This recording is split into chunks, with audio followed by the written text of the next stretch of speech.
वहां पे इस प्रकार की घटना, इस प्रकार का इंसिडेंट, इस प्रकार का मैसेकर जो 22 अप्रैल को हमारे सामने आया, इससे पूरी ह्यूमैनिटी को, पूरी मानवता को झकझोर करके रख दिया।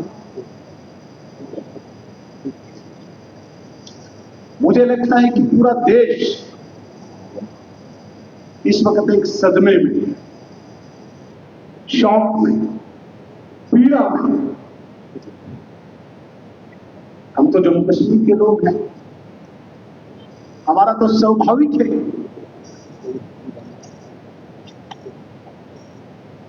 इस शोक में, इस दुख में एकजुट होकर एक आवाज बुलंद करना।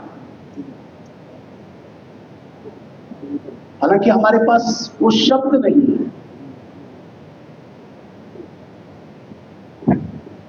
हमारे पास कोई जवाब नहीं है उन लोगों के लिए जिन्होंने अपनों को हमारे इस जम्मू कश्मीर में खोया। खासकर उस महिला के लिए जिसने अपने सामने अपने पति के सोने पे गोलियां चलते हुए देखी। उस बच्चे के लिए, उड़ीसा से उठ के जो आया था 8 साल का, अपने पिता को अपने सामने गोलियों से छलनी होते हुए देखा। उस हरियाणा के उस नए जोड़े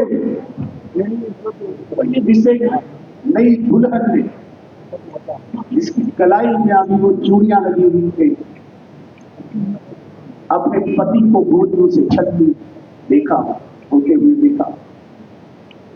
उस घोड़े वाले मां की आवाज, जिसने उसका दुख हम सिर्फ देख सकते हैं, महसूस कर सकते हैं, हमारे पास कोई शब्द नहीं हो सकते हैं कि उनका कोई बोझ, उसका दुख हम कम कर सकते। लेकिन मैं एक सदन में एक बात जरूर कहना चाहूंगा। हम चुने हुए प्रतिनिधि, हमारे ऊपर पूरे जम्मू कश्मीर के लोगों की इस वक्त नजर है। मैं कहता हूं सिर्फ जम्मू कश्मीर नहीं, पूरा देश इस वक्त जम्मू कश्मीर की इस विधानसभा को देखता है। हम क्या एक्ट करते हैं, हम क्या प्रतिक्रिया देते हैं, एक एक शब्द को स्क्रूटनाइज पूरे देश में किया।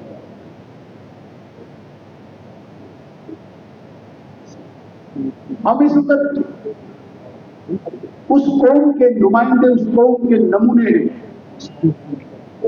जिस कौम ने 22 अप्रैल की शाम से ही 2 दिन लगातार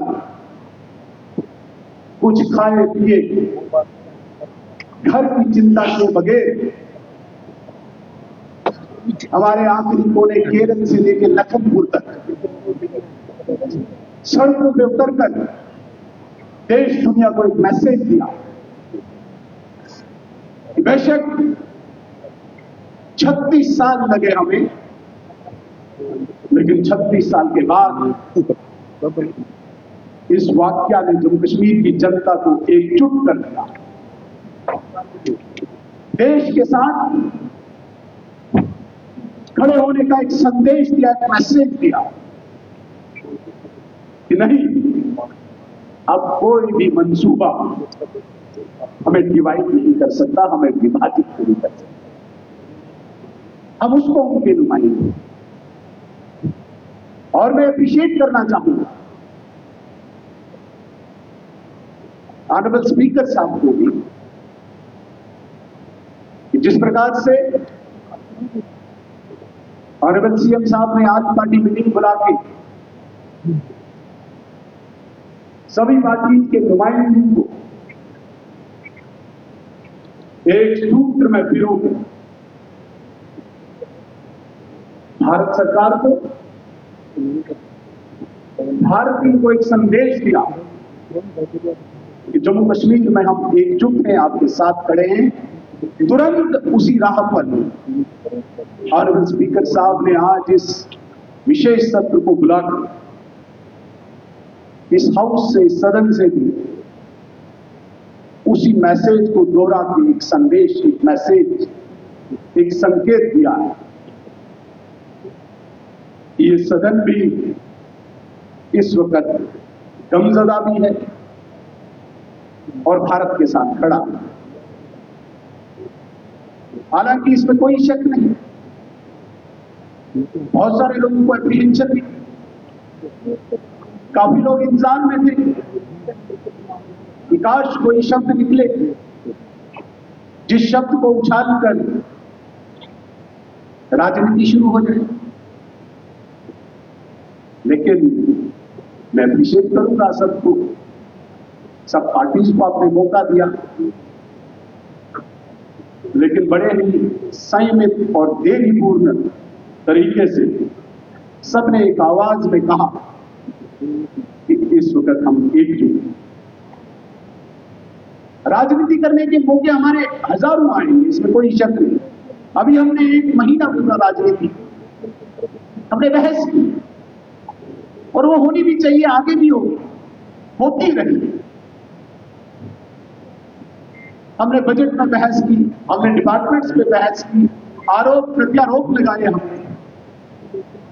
वो एक बैटल ऑफ आइडियाज वो तो होता चलेगा, लेकिन एक ऐसा पल, जिस पल को हमने बड़ी सूझबूझ से, बड़ी काबिलियत से उस पे अपनी ड्यूटी का, अपनी कर्तव्य का निर्वहन करते हुए, एक प्रदर्शन करते हुए, संकेत जो मैसेज एक देना था, नो डाउट आज वो इस हाउस में सबने करके दिखाया।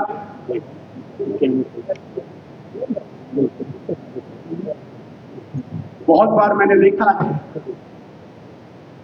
खासकर मेरी उम्र के लोगों ने, तो मुझे लगता है कि पूरी जिंदगी जब अपने इस जवानी की दहलीज पे कदम रखा है, तब से आतंकवाद को बड़ी नजदीक से देखा, इसको कोई शक नहीं। और मैं भी उस क्षेत्र से आता हूं जब हमने आतंकवाद की बर्बरता को देखा। मैं एक मिसाल भी यहां पे देना चाहूंगा। 1993 में भी किश्तवाड़ से एक बस जम्मू के लिए जा रही थी। 14 अगस्त का वाकया था। एक जगह आतंकियों ने उस बस को रोक के नाम और धर्म पूछ के अलग अलग किया और 16 लोगों को वहां पे उन्होंने कुर्बान कर दिया, शहीद कर दिया। धर्म नाम, धर्म और नाम, कई ऐसे वाकया हमारे सामने। एक हमारा अपना साथी है, आज भी मेरे साथ ही चलता है, जय सिंह उस लड़के का नाम है। धार पे गया हुआ था भीड़ बकरी के साथ, अपनी मां के साथ। उसकी मां का सतन काट के उस जय सिंह के मुंह में घुसा। ये हमारी आंखों ने देखा। एक और लड़का राकेश कुमार धार पे था, उसके भाई का कलेजा निकाल के बिल्कुल ओपन किया था, उसके भाई में घुसा था। वो फोटोग्राफ्स स्वर्गीय अटल बिहारी वाजपेयी जी जब भारत को रिप्रेजेंट करने के लिए, हालांकि उस वक्त भारतीय जनता पार्टी अपोजिशन में थी, विपक्ष में थी, लेकिन तत्कालीन तब के प्रधानमंत्री स्वर्गीय नरसिम्हा राव जी ने भारत को रिप्रेजेंट करने के लिए स्वर्गीय अटल बिहारी वाजपेयी जी को जेनेवा भेजा। और मुझे आज भी याद है वो फोटोग्राफ, अटल बिहारी वाजपेयी जी ने उस वर्ल्ड कॉन्फ्रेंस जो हुई थी, सब प्रतिनिधि उस कॉन्फ्रेंस में थे। वो जय सिंह की मां का चित्र और उस राकेश कुमार के भाई का चित्र स्वर्गीय अटल बिहारी वाजपेयी जी ने जेनेवा में दिखाया। ऐसे भरभर, ऐसे निर्मम चित्र देखकर भी हम इकट्ठे नहीं हो पाए थे। लेकिन आज जिस प्रकार से ये 26 लाशें हमारे जम्मू कश्मीर को लोगों को अक्रॉस रिलीजियस लाइन 1 मिनट में किसी ने आह्वान नहीं किया, बगैर किसी के पहल किए किस तरीके से इकट्ठे होकर एक आवाज बने, आप इस पर किसी की नजर नहीं। और खासकर यह सबसे बड़ी जिम्मेदारी हम 90 लोगों की बनती। भारत सरकार क्या करती है?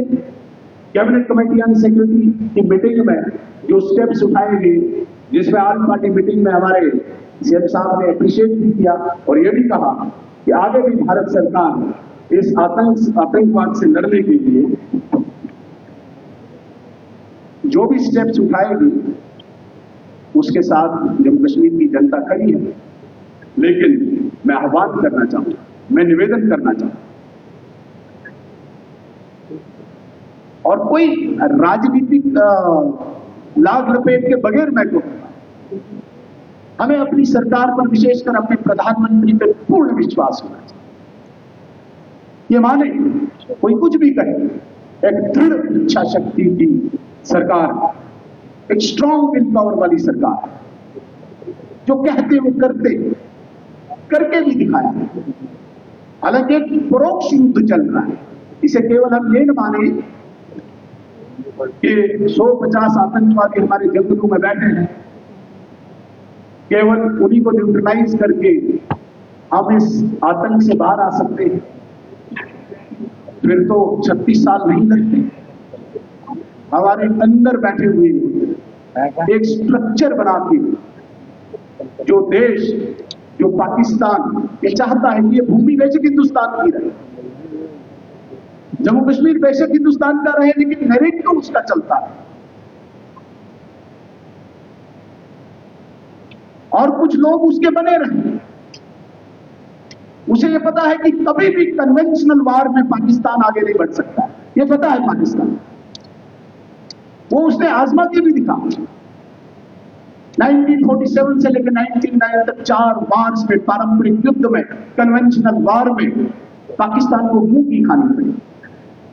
तब जाके उसने तय किया कि नहीं, कन्वेंशनल वार की जगह कोई इस प्रकार का एक मैकेनिज्म बनाना पड़ेगा जहां पे कुछ लोगों को अडॉप्ट करके, स्पॉन्सर करके इस युद्ध को आगे बढ़ाया जाए। इसलिए उसे कुछ नहीं करना, 150 सालाना लोग तैयार कर ले, लफंगे दरिंदे जो भी देश में पड़े होंगे, किस तरीके से मोटिवेट करके उनको भेजना है और अपने रिलेटिव को जिंदा करके रखना है। मैंने अक्सर देखा है, अगर 1000 लोगों का एक झुंड, एक समूह, बड़े इंटेलेक्चुअल एलीट क्लास के भी होंगे, वहां पे एक मिस्क्रेंट अपनी इंटेंशन लेके इस प्रकार की बात करके उस समूह को, उस झुंड को अपनी दिशा में ले चलता है, जहां पे उनकी वो दहलियत, जहां पे उनकी वो काबिलियत, जिसे हम इंटेलेक्चुअल कहते हैं,